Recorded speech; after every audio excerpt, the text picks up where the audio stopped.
HP ini punya baterai 6500 mAh tapi punya bodi yang super tipis dan perekaman videonya itu stabil juga nih bre. Nah aku tuh bakal seharian pakai Infinix Note 8 dan apakah baterainya beneran irit? Terus perekaman videonya beneran stabil gak nih? Gas kita bahas ya. Kita awali dari mulai jam 9 pagi dengan kondisi baterai itu masih full ya. Jadi bre, abang kita yang OTW punya anak kedua ini lagi cari mobil biar kagak kehujanan dan kepanasan kalau jalan sama keluarganya. Nah kita tuh bakal nyala tuh.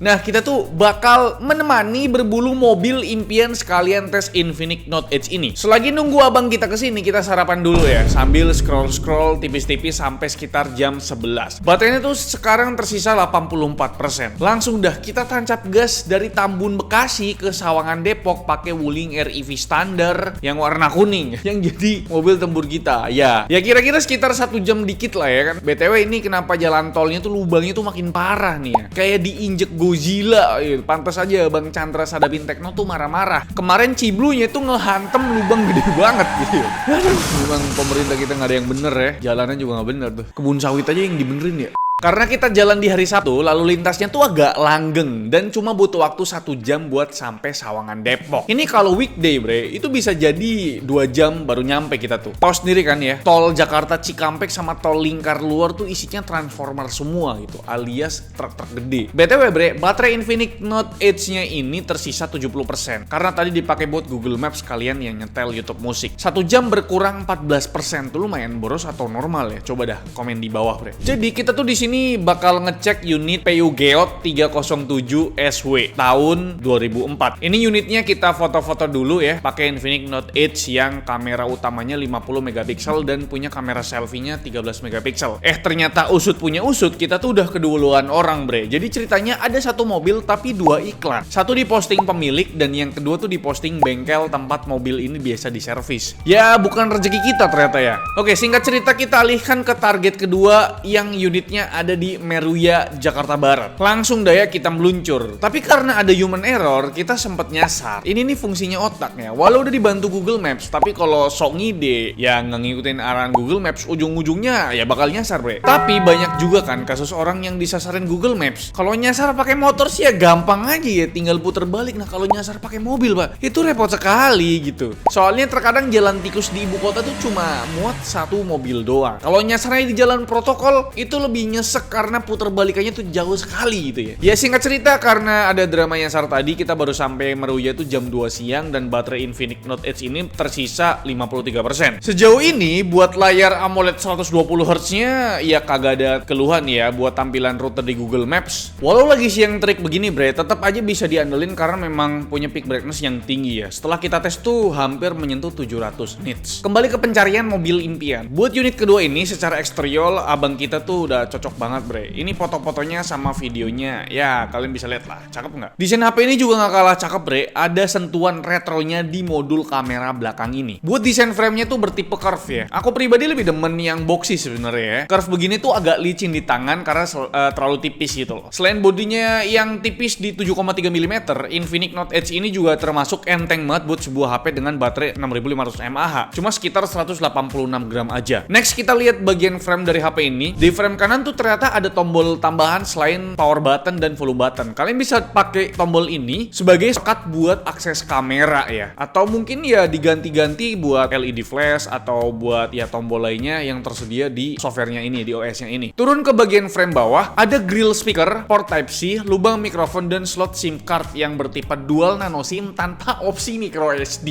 Memang sedih sekali gitu ya. Sekarang udah jarang banget slot micro SD bre. Kalau di bagian frame atas ada lubang mikrofon, sensor infrared dan grill speaker lagi lengkap dengan emboss sound by JBL. Buat gambaran sound quality-nya buat kelasan HP 3 juta tuh udah decent lah, atau udah lumayan lah. Semua aspek udah balance, low-nya oke, mid-nya oke, high-nya juga oke, stereo-nya juga balance. Nggak ada yang dominan satu sama lain, entah yang bawah lebih kenceng, atas lebih kenceng, nggak, ini udah balance lah bre. Ini kita coba dengerin di preset smart, tapi pas kita coba preset lain kayak nggak ada perubahan ya. Intinya ya ini good speaker lah buat sebuah HP 3 jutaan kecil bre. Buat hasil jepretan Infinix Note 8 ini sini ternyata lumayan juga ya. Dynamic range-nya cukup luas, warnanya juga nggak oversaturated, bikin kesan fotonya itu ya tetap natural. Soal kemampuan video itu bisa ngerekam sampai 2K 30 fps. Tapi menurutku paling ideal adalah di 1080p 30 fps dan kalian aktifkan fitur stabilizernya biar nggak goyang dombret. Jadi ya hasil perekamannya ya minim gempa lah gitu. BTW mobil ini namanya Kia Rio Wagon keluaran tahun 2000 ya, pas aku lahir tuh. Harganya tuh masih tinggi sih ya buat kelasan Motuba atau mobil tua bangkai gitu ya.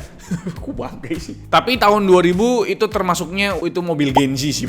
Tapi karena unitnya langka dan kondisi eksteriornya istimewa, akhirnya kita dealkan itu mobil ya. Soal mesin overall oke sih ya. Rasa paling ganggu ada di bagian maticnya yang jeduk dan remnya ya udah nggak pakem lagi bre. Ya wajar ya, namanya juga Motuba ya, mobil tua bangka ya. Pasti ada aja PR-nya. Tapi menurutku yang penting bodinya sih halus gitu ya bre ya. Karena mesin tuh bisa dibenerin dan harganya lebih murah ketimbang kita repaint gitu ya. Habis cek kelengkapan dokumen dan transaksi, akhirnya kita putuskan buat segera pulang ke Bekasi sekitar jam 3 sore ya. Kondisi baterai Infinix Note 8 ini sekarang nyisa 42%. Dan sebelum kita masuk ke tol, jangan lupa buat top up saldo imaninya biar hati tenang. Kagak perlu ke Indomaret buat top up imani. Soalnya HP ini tuh udah punya NFC. Fitur yang wajib banget ada gitu ya. Khususnya buat kalian yang tinggal di ibu kota. Imani ini nggak cuma buat tol doang ya, buat dipakai semua transportasi di ibu kota juga bisa, mulai dari KRL, LRT, MRT,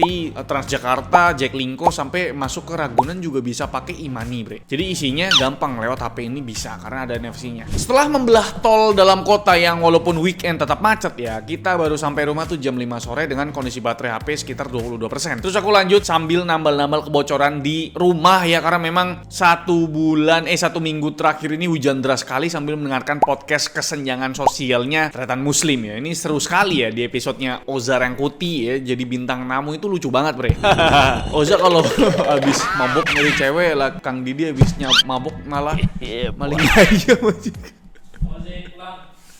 Dan tidak terasa sudah jam 7 malam dan baterai itu tersisa 12%. Ini langsung kita aktifin low power mode tapi tetap sambil dipakai bre ya. Ini kita lagi cari tahu masalah rem blong ya, karena tiba-tiba mobilnya tuh blong remnya pakai ChatGPT. Sekarang tuh ChatGPT tuh kayaknya ngebantu banget sih bre. Dikit-dikit tuh tanya sama ChatGPT gitu ya. Nggak terasa nguliknya tuh sampai jam 8 malam dan sisa baterainya tuh tinggal 3% doang. Dan akhirnya usai sudah perjalanan Infinix Note 8 ini buat nemenin berburu mobil impian dan ternyata dapat screen on time selama 8 jam ya. Buat HP dengan baterai 6500 mAh, menurut kalian awet atau boros bre? Coba komen di bawah. Tapi menurutku 6500 mAh tuh ekspektasiku tuh bisa dapat screen on time di 9 jam. Mengingat ini tuh kita belum tes buat main game bre ya. Jadi seharian tuh kita emang di luar buat Google Maps, buat dengerin musik, scroll sosmed aja gitu, bukan buat dipakai game berat. Lupakan sejenak soal screen on time HP ini tadi. Sebuah Infinix biasanya tuh dibeli karena price to performance-nya yang bagus. For information, Infinix Note 8 ini merupakan HP pertama yang pakai chipset terbaru dari MediaTek, yaitu Dimensity 7100. Biasanya kan G99, G100, G200 gitu ya. Nah, skor AnTuTu 11-nya itu ada di skor 760